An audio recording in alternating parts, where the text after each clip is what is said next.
I am Dracula.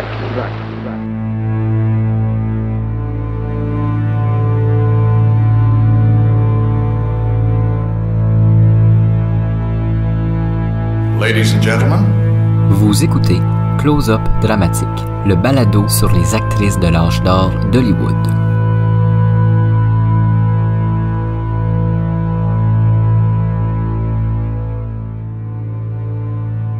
Le 16 août 1956 décède l'acteur Bela Lugosi, connu pour son rôle du comte Dracula.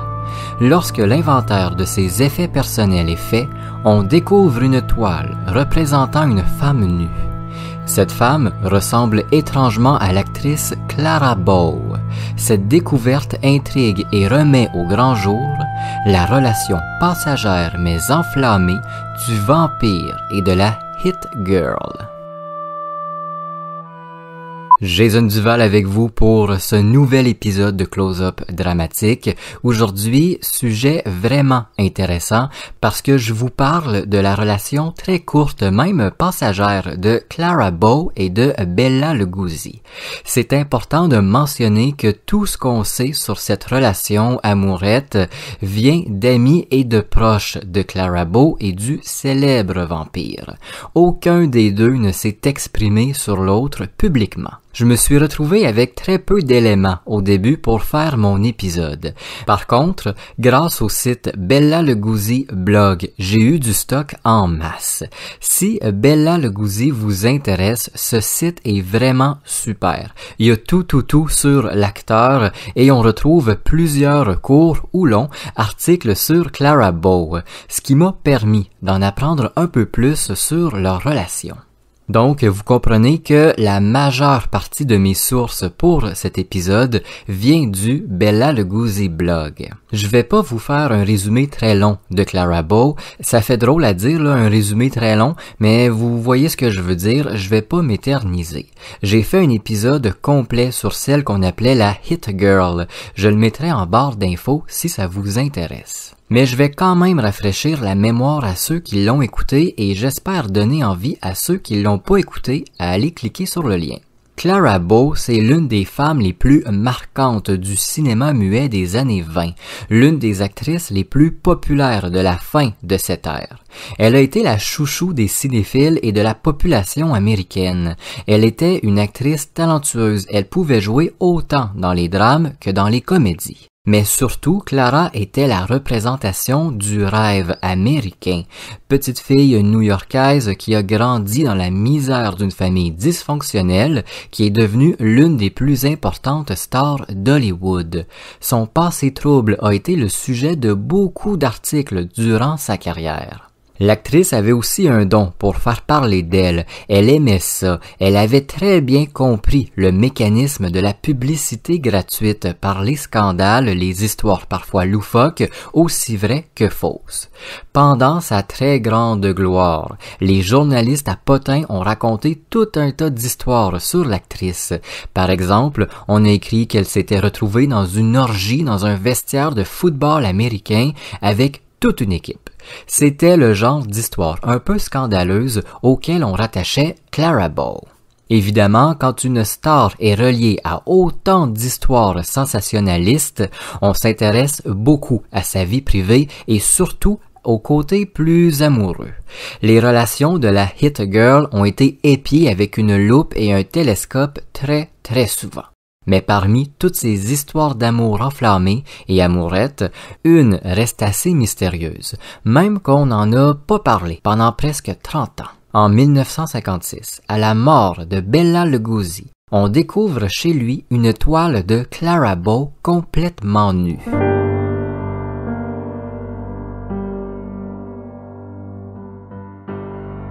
Cette découverte étonnante fait renaître une histoire qui remonte à 1929.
Le 16 août 1956, l'acteur qui a donné ses lettres de noblesse à Dracula, Bela Lugosi, décède.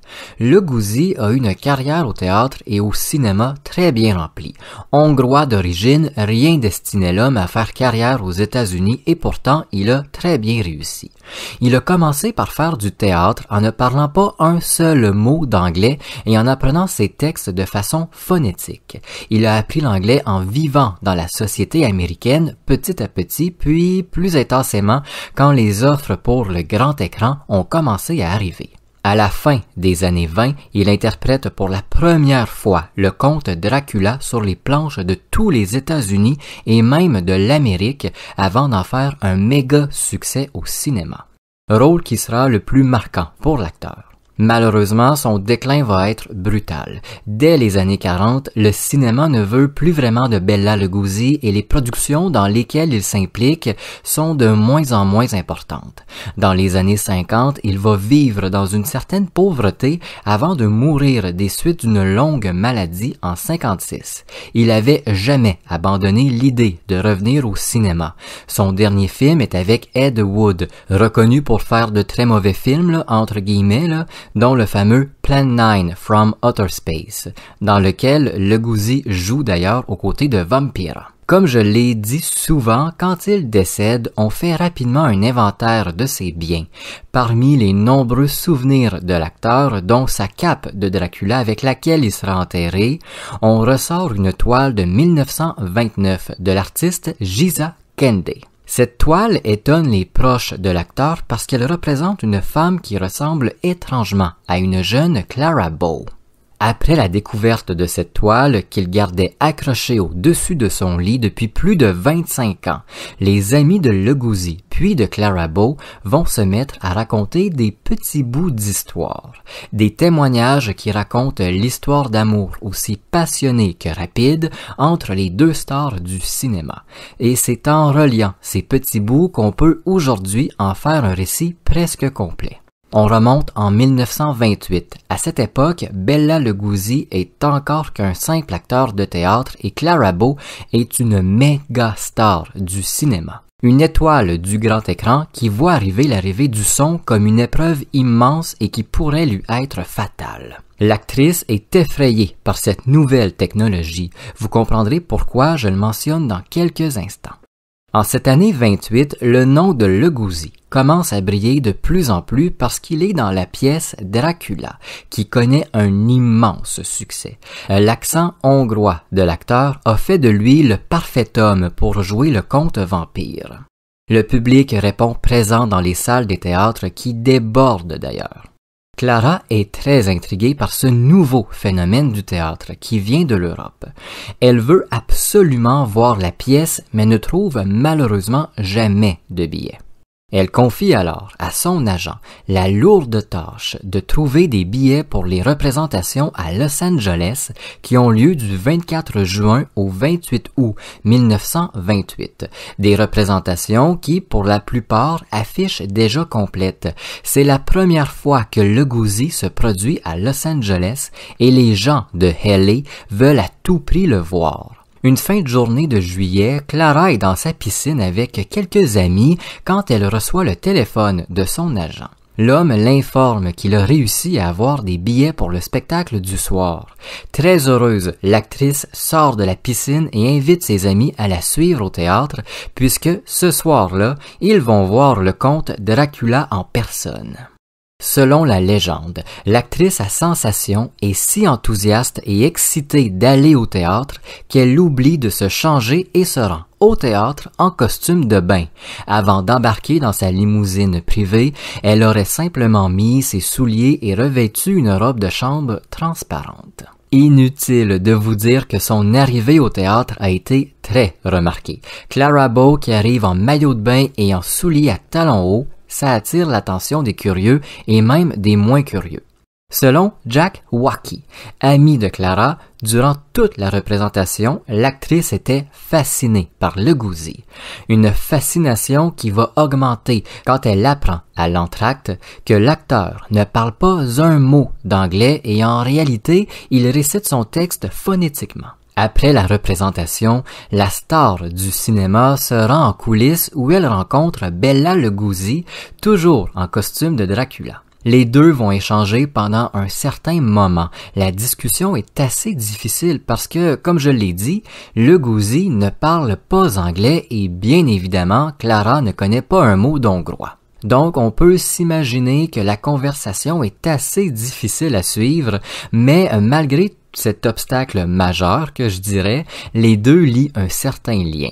En retournant chez elle, Clara se dit que si un acteur qui ne parle pas un mot d'anglais peut faire carrière au théâtre et très bientôt au cinéma, il n'y a aucune raison qu'elle échoue la transition du muet vers le parlant.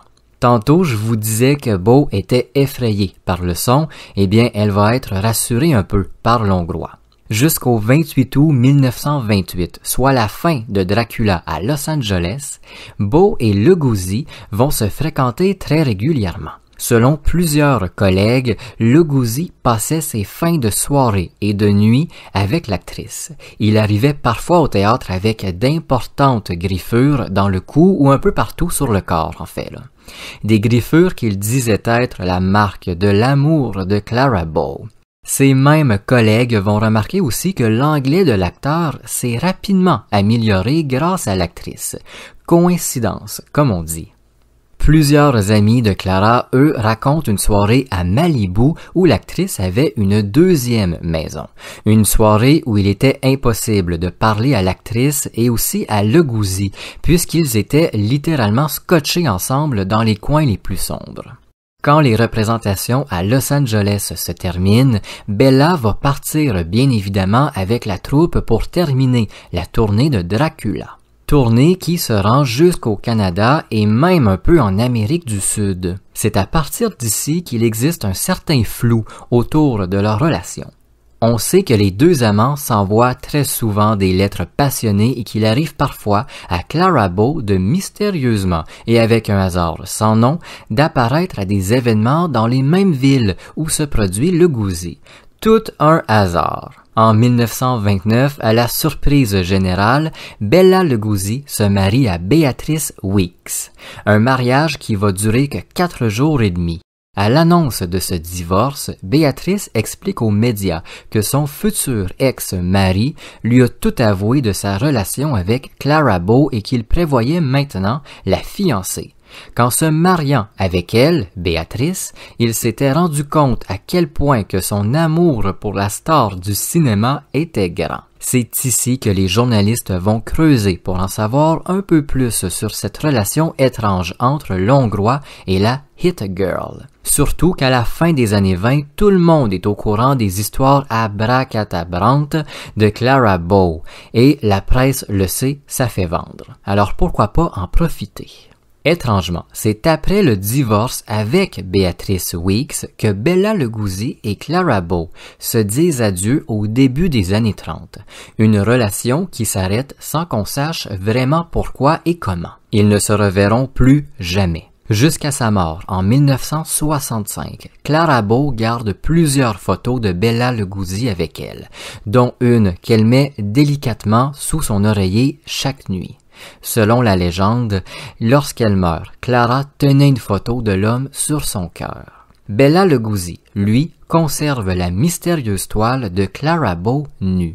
Pour parler de cette toile, qui reste encore aujourd'hui mystérieuse, elle a été peinte en 1929 par Jija Kende, un artiste reconnu de l'époque. Selon le peintre, c'est Bela Lugosi en personne qui lui aurait demandé de représenter une femme ressemblant à Bow, complètement nue, assise par terre sur des draps. Rien de sexuel, rien de sexy non plus. Il n'y a pas une grande sensualité aussi dans cette œuvre à mon avis. C'est une très belle toile, mais elle représente vraiment juste une femme assise par terre toute nue.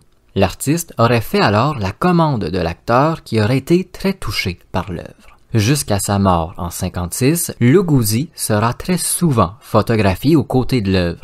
Une toile très souvent accrochée au-dessus de son lit, Lugosi va se remarier au cours de sa vie sans jamais se débarrasser ou mettre de côté cette peinture. On ne sait pas vraiment si les femmes de l'acteur savaient ce que représentait cette toile, mais chose certaine, c'est qu'elles aussi se sont fait prendre en photo avec l'œuvre. Mais autour de cette toile, il existe un certain doute, un mystère. Quelques historiens du cinéma viennent affirmer que la version racontée par l'artiste est totalement fausse, que l'œuvre ne représente pas Clara Bow, en plus de ne pas lui ressembler une seule seconde. Des affirmations qui peuvent être facilement contredites puisqu'il existe une lettre de Bela Lugosi à l'artiste peintre le remerciant pour son cadeau. Donc, ces affirmations sont à prendre avec des certaines pincettes. Du côté des biographes de Bow et Lugosi, on explique que cette toile est l'ultime preuve de la marque que laissait la Hit Girl aux hommes qu'elle charmait. La toile a été vendue en 2013 à un collectionneur de musée et est bien conservée aujourd'hui à l'abri des regards. Clara Bow a fait ce que plusieurs femmes ont raté, vaincre le comte Dracula.